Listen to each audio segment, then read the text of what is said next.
F-35를 만드는 것은 바보 같은 짓이라던 일론 머스크의 발언이 세계 각지에서 무인기 개발 경쟁을 촉발시켰습니다. 해외 군사 매체들의 보도에 따르면 최근 튀르키예는 스텔스 무인기 앙카3를 전력화하는 데 성공했다고 주장하고 있으며 이란은 카에르 313의 시험 비행을 진행하고 있습니다. 물론 튀르키예와 이란이 방위 산업에서 기술력을 인정받는 나라는 아니기에 이들이 개발한 무인기의 실제 성능엔 의구심이 많은 것도 사실입니다. 게다가 이란 측은 카헤르 313이 첫 비행 시험을 완료했다고 주장하지만 그동안 이란 방위 산업이 보여준 행보를 고려하면 제대로 된 모급 제품조차 완성했을지 미지수인데요. 하지만 세계 각국에서 무인 전투기의 비행에 성공했다는 주장은 그만큼 다양한 나라가 차세대 전력으로 무인 전투기를 주목하고 있음을 방증합니다. 그러나 한국은 이들과는 전혀 다른 무인기를 개발하고 있어 전 세계를 놀라게 만들고 있습니다. 오늘 저희 꺼리튜브에서 소개해드릴 한국형 무인기는 이전에 나왔던 가오리와는 전혀 다른 기체인데요. 한국은 다른 나라들이 흔히 개발하는 드론 형태의 무인기가 아니라 아예 제대로 된 무인 전투기를 개발하기 위해 FA-50을 개량하기로 결정한 것입니다. 아직 무인기가 유인 전투기를 완전히 대체하는 것은 시기상조이긴 하지만 기존에 이미 완성되어 있던 전투기가 완벽한 무인화 체계를 갖추게 된다면 이는 무인 무기 개발에 큰 획을 그을 수 있는 사건이 될 수 있습니다. 유인 전투기로 전력화되는 KF-21에 더하여 무인화된 FA-52 유무인 복합 체계를 구성한다면 한국은 주변국보다 더 강력한 공군 전력까지 확보할 수 있어 매우 큰 기대를 모으고 있는데요. 그래서 준비했습니다. 오늘은 무인기로 개조되는 FA-50이 한국 공군에 가져다줄 전략적 이점에 대해 자세히 알려드리겠습니다.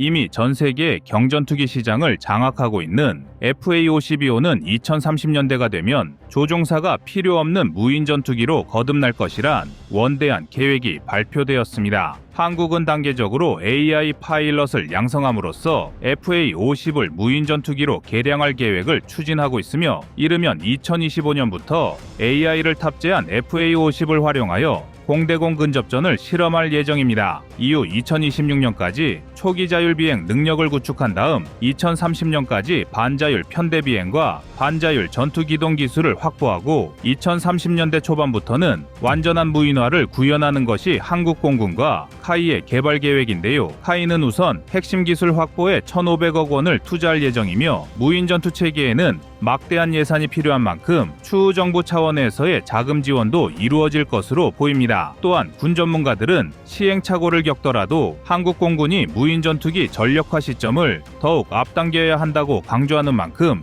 FA-50의 무인화 계획은 지금보다 더욱 탄력을 받을 수 있습니다. 아닌 게 아니라 첨단 군사 기술에서 가장 앞서 있는 미국은 이미 인간 조종사와 AI의 모의 공중전 시험을 진행한 바 있으며 2029년까지 83조 원을 투자해 1,000대 이상의 AI 무인 전투기를 도입할 계획을 가지고 있습니다. 더욱이 미국은 4.5세대 전투기인 F-16V를 활용하여 각종 테스트를 진행하고 있기 때문에 경전투기를 기반으로 무인 전투기를 구상하고 있는 한국보다는 다소 앞서 나가 있는 것도 사실인데요. 미국은 2025년부터 해외 업체 참여와 수출 버전 개발을 진행하려 하는데 카이의 참여 가능성도 거론되는 만큼 이를 통해 한국도 미국의 체계를 몸소 체험하고 이를 한국형 무인 전투기 개발에 접목할 수 있을 것으로 기대됩니다. 한국이 FA-50을 활용하여 무인 전투기를 개발하는 데 성공한다면 몇 가지 측면에서 많은 이점을 얻을 수 있습니다. 먼저 개발 기간을 단축하고 신뢰성 높은 기체를 제작할 수 있다는 이점이 있는데요. FA-50은 이미 경전투기로서 성능 검증이 끝난 기체입니다. 따라서 기체 구조가 이미 안정화되어 있을 뿐만 아니라 내부에 장착될 각종 항공전자 장비 등도 기본 구성이 완료된 상태입니다. 또한 관련 부품과 정비 체계 등도 구축되어 있기 때문에 안정적인 성능의 기체에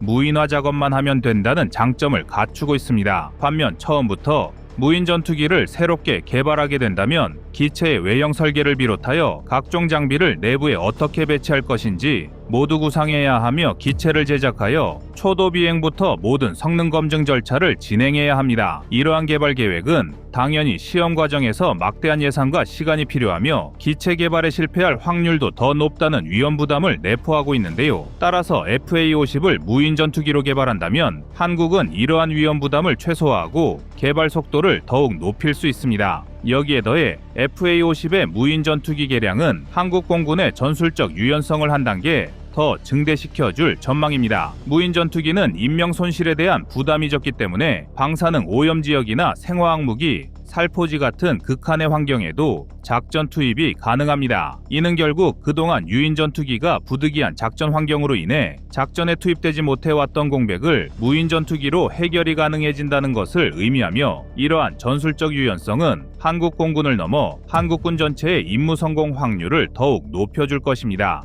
이 밖에도 무인 FA-50은 방산 수출에도 많은 도움이 될 수 있는데요. FA-50은 경전투기 분야에서 상당한 시장 점유율을 가진 기체입니다. 향후 납품이 예정된 물량까지 합산하면 도합 100대 이상의 수출 물량을 달성하였으며 이외에도 인도네시아와 태국 등에 판매된 20대 이상의 T-50 계열 훈련기도 FA-50으로 업그레이드 가능하도록 제작되어 있습니다. 이러한 수출 실적은 결국 상당수의 나라들이 한국의 FA-50에 익숙해 있다는 것을 뜻하며 FA-50을 도입한 나라들은 유인 전투기에서 무인 전투기로 무기의 패러다임이 바뀌더라도 한국산 무기 체계를 선택할 확률이 높습니다. 새로운 무기 체계를 도입하는 과정에서 최대한 기존 체계와 유사한 시스템을 이어가려는 것은 모든 군대의 공통적인 습성인데요. 다시 말해 FA-50을 도입한 나라들은 향후 무인 전투기를 전력화하는 과정에서도 무인화된 FA-50을 그대로 사용할 확률이 높다는 것을 의미합니다. 이는 한국 방산이 또 한 번의 대규모 수출을 통해 막대한 경제적 이익을 불러올 수 있는데요. 더욱 놀라운 것은 KF-21을 중심으로 무인 FA-52 유무인 편대를 구성할 수 있다는 것입니다. 한국은 KF-21을 중심으로 차세대 공중 전투체계 NACS를 구성하고 있습니다. 특히 NACS 2단계부터는 무인 전투기가 KF-21과 임무를 수행하는 것을 목표로 하고 있으며 1단계에서 사용되는 다목적 무인기와 달리 NACS 2단계를 구성할 무인 전투기는 임무 완수 후 생환을 목표 기준으로 잡고 있기 때문에 통상적인 무인기보다 더 높은 작전 요구 성능을 충족해야 합니다.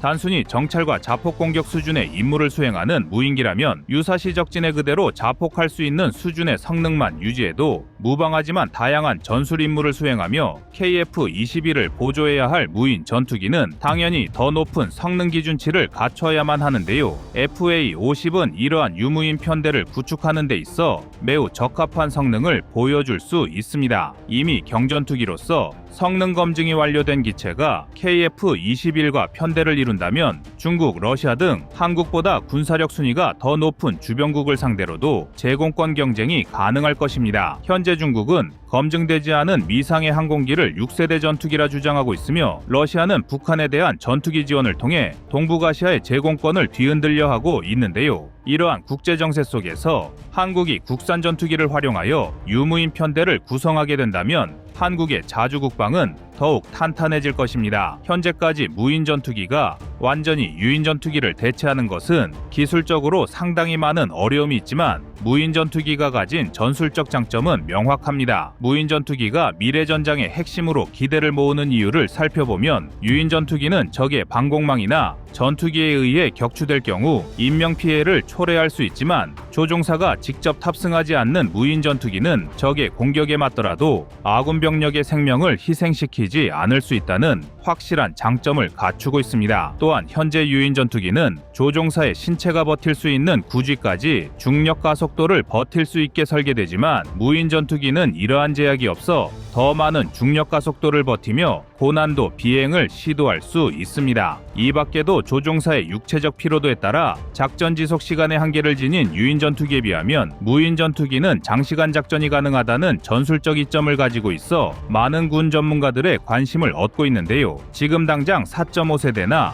5세대 전투기 같은 고난도의 임무를 무인 전투기가 대체하는 것은 어려울지 몰라도 세계 각국은 유인 전투기를 보조하는 무인기 등을 개발하며 점차 무인 전투기의 시대를 준비하고 있습니다. 따라서 한국도 이러한 흐름에 뒤처지지 않기 위해서는 계속해서 무인 전투기 개발에 많은 투자를 아끼지 않아야 합니다. 더군다나 한국의 작전 환경을 고려하면 무인 전투기의 전술적 중요성은 더욱 높아질 수 있는데요. 전 세계에서 가장 많은 방공 미사일을 갖춘 북한과 전투기 숫자로 밀어붙이는 중국으로부터 한국 공군 조종사들의 소중한 생명을 지키기 위해서는 우리 대한민국이 우수한 무인 전투기를 서둘러 실전에 배치해야 할 것입니다. 부디 FA-50이 완벽한 무인 전투기로 재탄생하며 한국 공군의 기술 혁신을 선도하는 모습을 기대하겠습니다.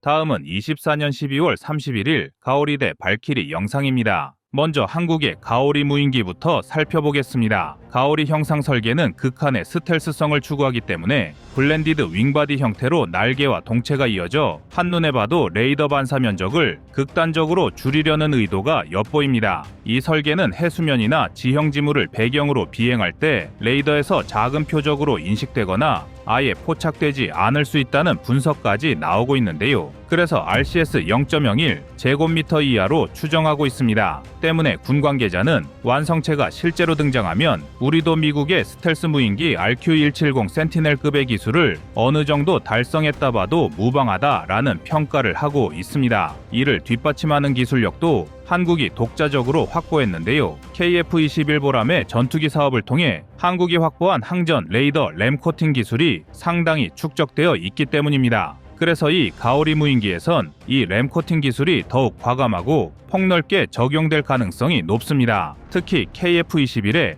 A사 레이더와 소프트웨어 일부가 탑재되는 게 괄목할 만합니다. 이는 곧 무인기임에도 불구하고 상당히 고성능의 탐지 추적 능력을 발휘할 수 있음을 시사합니다. 그리고 한국의 가오리는 단순 정찰만 하는 무인기가 아니라 내부 무장창을 통해 소구경 폭탄이나 합동 직격탄을 투하할 수 있도록 설계되었는데요. 내부 무장창의 천에서 1500kg 탑재가 가능하고 필요시 외부 하드 포인트에 장착할 수 있습니다. 엔진은 단발 소형 터보팬으로 추력은 3에서 5톤급이며 최고 속도는 1000음속급의 속도를 낼 것으로 알려졌습니다. 또한 항속거리는 3000km 전후로 알려져 있습니다. 그런데 여기서 끝이 아니라 자폭 드론이나 전자전 장비까지 탑재할 수 있다는 이야기까지 나오고 있어 다양한 전장 환경에 맞출 수 있습니다. 만약 이게 사실이라면 해안 상륙 침투전에 활용되거나 북한 주요 시설을 선제 타격하는 전술까지 펼칠 수 있습니다. 실제로 가오리라는 별칭이 붙은 이유 중 하나가 내부 무장창에서 자폭 드론대를 촤르륵 쏟아내는 모습을 두고 방산 전문가들이 마치 가오리가 치어를 품었다가 쏟아내는 듯하다 라고 표현해 무인기 명칭을 가오리로 지었다는 후문입니다. 이와 더불어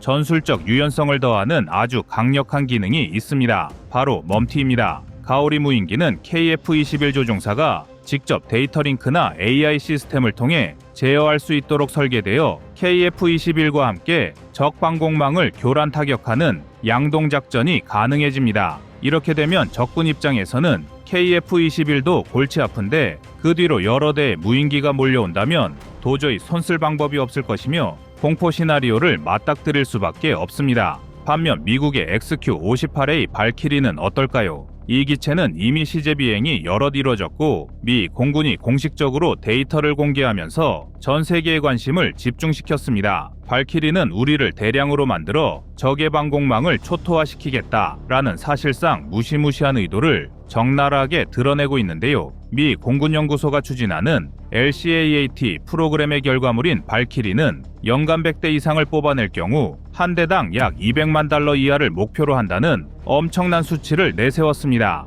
그러니까 미군 입장에서는 우리는 이걸 잃어버려도 전혀 아깝지 않을 정도로 저렴하게 만들었기 때문에 부담 없이 너희들을 공격할 수 있다는 메시지를 보내는 것과 다름없습니다. 발키리는 기본적으로 스텔스 형상을 갖추고 있으며 RCS를 대폭 줄이기 위한 공력 설계가 돋보입니다. 사실 스텔스의 원조는 미국이라고 해도 과언이 아닐 만큼 이 분야에서는 가히 탑티어급이라고 할 수 있습니다. 때문에 내부 무장창에는 최대 8발의 미사일이나 폭탄을 실을 수 있고 날개 하드포인트에 추가 무장을 달 수도 있다는 점에서 단순 정찰기가 아님을 분명히 하고 있습니다. 합동 직격탄부터 소형 폭탄, 심지어 공대공 미사일까지 탑재할 수 있다고 하니 상황에 따라선 적 기체와 교전이 가능하다는 의미가 됩니다.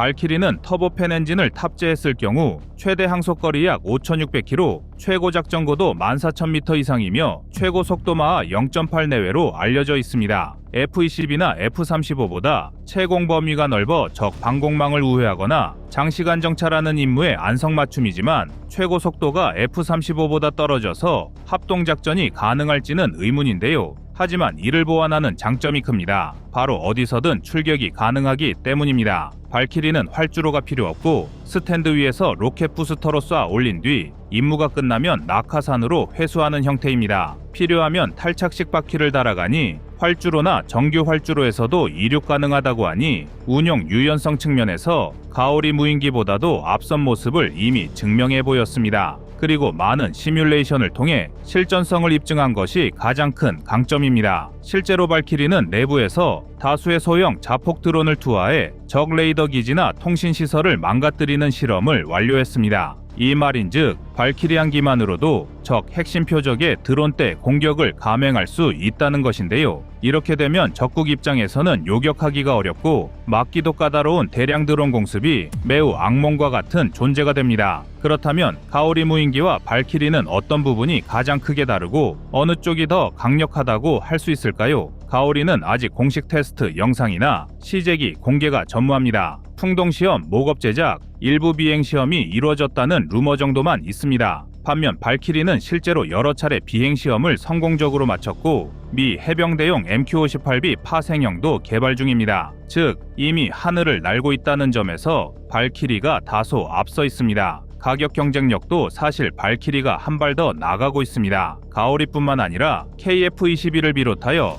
한국 방산의 가장 큰 문제는 초기 비용과 대량 양산 경험 부족입니다. 한 번 만들면 최고 수준을 뽑아내지만 대규모로 저렴하게 만드는 노하우가 상대적으로 약하다는 지적이 있습니다. 하지만 발키리는 연간 100대 이상 양산할 때 대당 200만 달러 이하라는 엄청난 메리트가 있습니다. 그도 그럴 것이 미국도 사실상 적에게 요격당해도 상관없다는 발상으로 만드는 무인기이기 때문입니다. 스텔스 성능은 가오리가 더 낫다는 게 전문가들의 입장인데요. 사실 미국의 스텔스 형상을 참고하여 발전시킨 것이 가오리이기 때문에 형상 자체가 블렌디드 윙바디로 상당히 혁신적일 가능성이 높습니다. 이 때문에 정면 측면 RCS가 상당히 낮을 것으로 알려져 있습니다. 오히려 후발주자였던 한국이 앞선 기술력을 참고하여 새로운 응용이 가능했기 때문에 얻을 수 있었던 장점입니다. 그리고 KF-21에 노하우가 들어간 램 코팅 기술이 적용되면 미군도 깜짝 놀랄 정도의 성능을 낼 수도 있다고 일부 전문가들은 주장합니다.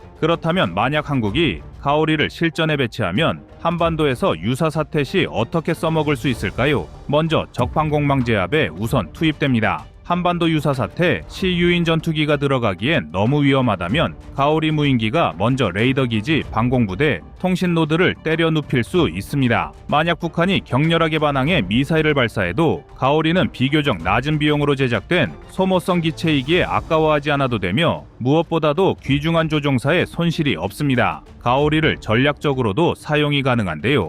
해상 근처에서 출격해 적 함정을 감지 추적한 뒤 내부에서 자폭 드론대를 뿌리거나 특히 서해오도 인근에 분산 배치된 가오리 무인기가 동시에 날아오르면 북한 해안포나 군함들이 대응할 틈도 없이 드론 폭격을 맞을 수밖에 없습니다. 이 같은 드론 군집 공격은 이미 발키리가 실험에 성공했으니 한국이 비슷한 전술만 구현한다면 사실상 인명피해 없이 적 함대를 분산 괴멸할 수 있게 되는 것입니다. 결론적으로 가오리 무인기가 발키리에 비견될 정도로 진화한다면 한국군은 현존하는 군사 강국들과 어깨를 나란히 하는 수준의 무인 전력 체계를 보유하게 됩니다. 물론 아직 넘어야 할 산이 많습니다. 가장 큰 걸림돌은 대규모 예산 투입 문제입니다. KF-21 개발과 동시에 무인 전투기까지 대량 양산한다면 천문학적인 비용이 들 수 있습니다. 이는 국민적 정치적 논란을 야기할 수 있고 의회 승인 과정에서 예산 확보에 어려움을 겪을 수 있습니다. 또한 실제 전투 검증 부족입니다. 한국을 비롯한 세계 군사 강국들은 이미 공격 드론에 대한 비중을 늘리고 있는 실정인데 아직 한국의 가오리는 베일에 쌓인 채 언제쯤 공식 테스트를 공개할지조차 미정입니다. 즉 한국 공군이 얼마나 의지를 갖고 사업을 추진할지는 아직 미지수란 뜻입니다.